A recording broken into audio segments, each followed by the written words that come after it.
ભાજપાની સરકાર અને ભાજપાના નેતાઓ જે એક પેઢીના ગુંડાઓને તૈયાર કર્યા છે એ ગુંડાઓને ચૂંટણીમાં ઉતારે છે. તમને જે ચૂંટણીમાં પરિણામ મળે છે એની પાછળ કેટલાક આવા કારણો પણ જવાબદાર છે, તો આપણે સમજવું જરૂરી છે. આ વાત અમે નહીં પણ કોંગ્રેસ નેતા મનહર પટેલે કરી છે. નમસ્કાર, તમે જોઈ રહ્યા છો ગુજરાત પ્લસ ન્યૂઝ અને હું છું મમલ. તો આવો સાંભળીએ વધુમાં મનહર પટેલ શું કહી રહ્યા છે. ગુજરાતના તમામ મતદાતાઓને મારા સાદર નમસ્કાર. આગામી 26મી એપ્રિલ 2026 રવિવારનો દિવસ આપણે સૌએ સ્થાનિક સ્વરાજ્યની ચૂંટણી માટે મતદાન કરવાનું છે. આ મતદાનનો અવસર આપણે સાંગોપાંગ નિભાવવાનો છે, કારણ કે આપણા બાળકોના ભવિષ્યની ચિંતા આપણે સૌ કરીએ છીએ. જ્યારે આપણે મતદાન કરવા જઈએ ત્યારે મારા તરફથી નમ્ર વિનંતી છે કે આપ આપણા બાળકોની સામે જોજો અને મતદાન કરવા જજો. અને મતદાનના બૂથમાં તમે મતદાન કરતી વખતે બેલેટ પેપર ઉપર જે ઉમેદવારોના નામ છે એને બરાબર જોજો, એનો પક્ષ બરાબર જોજો. ઉમેદવાર એટલે તમારો પ્રતિનિધિ અને પક્ષ એ બરાબર તમારી સમજ પ્રમાણે સુસંગત હોય એને તમે મત આપજો. કોઈ પણ પ્રકારના ભયમાં રહી ધાક ધમકી કે લાલચને વશ થયા વગર આ મતદાન કરજો. આપણે આપણા ભવિષ્ય બનાવવા માટેની આ ઉજળી તક છે. હું એટલા માટે સાવચેતીપૂર્વક બોલી રહ્યો છું અને આપને વિનંતી કરી રહ્યો છું, કારણ કે ભાજપાની તાસીર અમને ખબર છે. સત્તા થકી ભય, સત્તા થકી પૈસા અને પૈસા થકી સત્તા, આમાં જનતા એમાં કોઈ જગ્યાએ રડારમાં નથી. મત લેવા માટે માથા ટેકવવાની આદત, એના માટે મત મેળવવા માટે એમાં મતદાતાઓને ભયમાં રાખવા, ભ્રમમાં રાખવા, પોલીસ તંત્રનો બરાબર ઉપયોગ કરવો, ચૂંટણી અધિકારીઓનો ઉપયોગ કરવો અને ભાજપાની સરકારે અને ભાજપાના નેતાઓએ જે પાળી પોછી અને એક પેઢીથી જે ગુંડાઓ તૈયાર કર્યા છે એનો ઉપયોગ ચૂંટણીમાં કરવો. આ રિઝલ્ટ તમને પરિણામ મળે છે, અત્યાર સુધીમાં મળતા આવ્યા છે, એના કારણોમાં ઘણા અંશે કારણો આવા જવાબદાર છે. એ આપણે સમજદારીમાં બરાબર ઉતારવું પડશે, કારણ કે ફલશ્રુતિ કોઈ પ્રકારની નથી. જમીન ઉપર કોઈ સરકારી સવલત તમને ભ્રષ્ટાચાર વગર તમને જોવા મળતી નથી, અને જે સવલતો તમને સામે છે એમાં આપણે નરી આંખે ભ્રષ્ટાચાર દેખાય છે. આપણે કોઈ એમાં પામી શકતા નથી. આવા વહીવટમાં એ લોકો ઠેસી મારીને બોલે છે કે અમારી ડબલ એન્જિનની સરકાર છે. આ ગર્વ લેવા માટે ભાજપાનું કમલમ માત્ર સીમિત છે. જનતા આનો ગર્વ કરી શકે એવી પરિસ્થિતિ નથી. આ પણ ખરી હકીકત છે.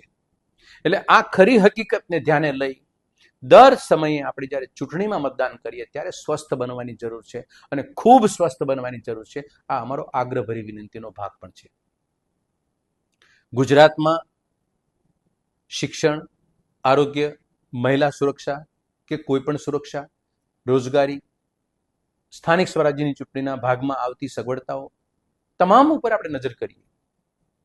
દારૂ અને ડ્રગ્સનું 25 વર્ષ પહેલા શું હાલત હતી એની, કોઈ જગ્યાએ તમને સિમ્ટમ્સ જોવા મળતા નહોતા. આજે રેલમ શેલમ ને નેટવર્કથી બનેલું ગુજરાત છે, જ્યાં ઉડતા પંજાબનું બિરુદ મળે છે.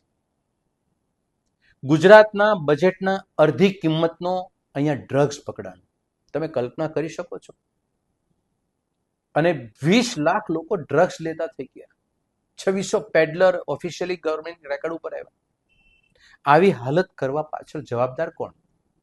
ભારતીય જનતા પાર્ટીના આગેવાનો જય શ્રી રામનો નારો બોલી અને ગુજરાતના યુવાનોને બરબાદ કરવા સુધીના પગલા લેવા માટે જે તૈયારી બતાવી એ પણ નહીં.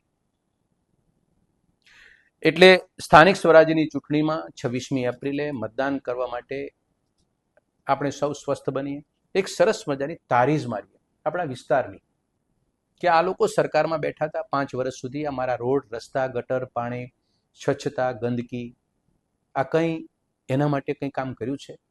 ન કર્યું હોય તો તમે તમારી તારીખ પ્રમાણે તમને યોગ્ય પ્રતિનિધિ મૂકવાનો આ એક મોકો છે. અહીંયા આગળ ગુજરાતની જનતાને, અમે ભાવનગરથી બિલોંગ કરીએ છીએ. ભાવનગરનું દ્રષ્ટાંત મારે એટલા માટે આપવું છે કે લોકોને ખ્યાલ આવે કે ભાવનગર એક મજબૂત જિલ્લો, ભાજપા માટે પણ મજબૂત જિલ્લો, એક શહેર, ભાવનગર મહારાજા કૃષ્ણકુમારસિંહજીનું શહેર.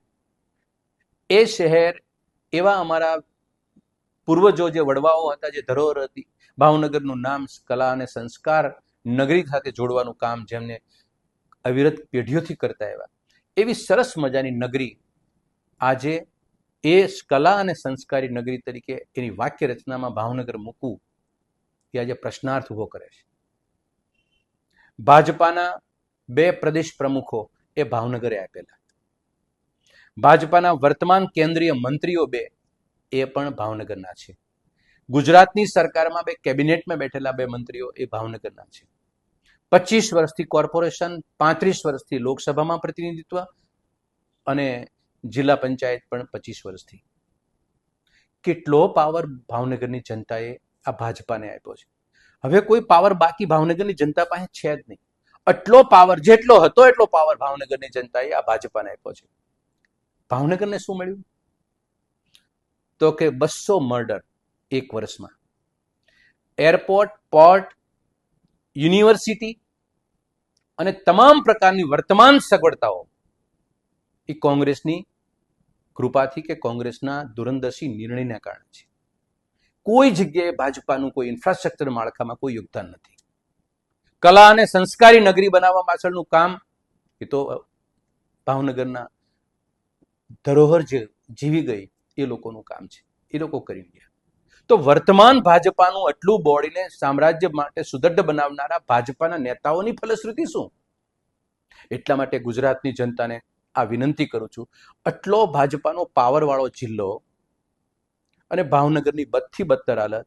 4 કોર્પોરેટર ભાવનગરના એ બહાર નીકળ્યા, લેટર ઉપર, પત્ર ઉપર લખીને પ્રેસ લે છે કે આઈજી કચેરી, એસપી કચેરી એની આજુબાજુમાં 4 કિલોમીટરમાં ડ્રગ્સ અને દારૂનું, બુટલેગરોનું નેટવર્ક સામ્રાજ્ય છે, માફિયાઓનું સામ્રાજ્ય છે.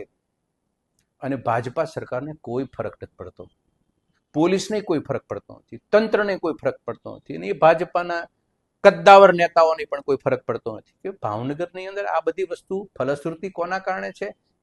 જેના કારણે હોય એના કારણે.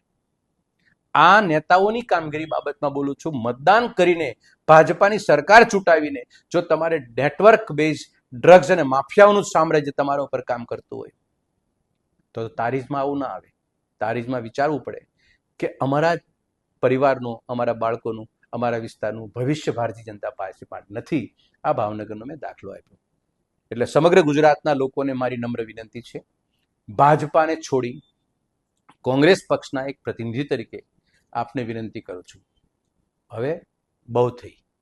ભાજપાને જાકારો આપી કોંગ્રેસના પ્રતીક ઉપર મતદાન કરી કોઈ પણ ઉમેદવાર હોય, જિલ્લા પંચાયત, મહાનગર, તાલુકા પંચાયત કે નગરપાલિકા, કોંગ્રેસના પ્રતીક ઉપર મત આપી કોંગ્રેસને વિજય બનાવો. તેમની વાતથી તમે કેટલા સહેમત છો, શું વિચારો છો? કોમેન્ટ કરીને અમને જરૂરથી જણાવજો.